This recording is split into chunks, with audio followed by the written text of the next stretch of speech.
യുവാവിനെ തട്ടിക്കൊണ്ടുപോയി ഗുരുതരമായി പരിക്കേൽപ്പിച്ച കേസിലെ 5 പ്രതികളെയും വരന്തരപ്പള്ളി പോലീസ് അറസ്റ്റ് ചെയ്തു.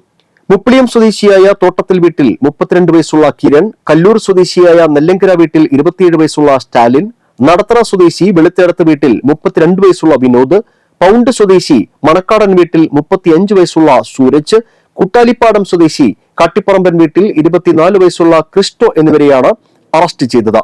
ബുധനാഴ്ച പഴയന്നൂർ സ്വദേശിയായ ജനീഷിനെ തൃശൂരിലുള്ള സ്വകാര്യ ആശുപത്രിയുടെ മുന്നിൽ നിന്ന് 5 പേരും ചേർന്ന് തട്ടിക്കൊണ്ടുവന്ന് പയ്യാക്കരയിലുള്ള വീട്ടിലെത്തിച്ച് ഗുരുതരമായി പരിക്കേൽപ്പിച്ച് കൊലപ്പെടുത്തുവാൻ ശ്രമിച്ചുവെന്നാണ് കേസ്.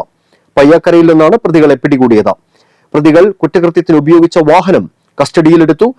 കിരണിന് വരന്തരപ്പള്ളി പോലീസ് സ്റ്റേഷനിൽ 2022 ഒരു അടിപിടി കേസും, സ്റ്റാലിന് പുതുക്കാട് പോലീസ് സ്റ്റേഷനിൽ 2014 ഒരു വധശ്രമ കേസും, 2020 വീടിന്റെ മതിൽ ചവിട്ടിപ്പൊളിച്ച കേസും, സൂരജിന് വരന്തരപ്പള്ളി പോലീസ് സ്റ്റേഷനിൽ 2022 ഒരു അടിപിടി കേസും നിലവിലുണ്ട്.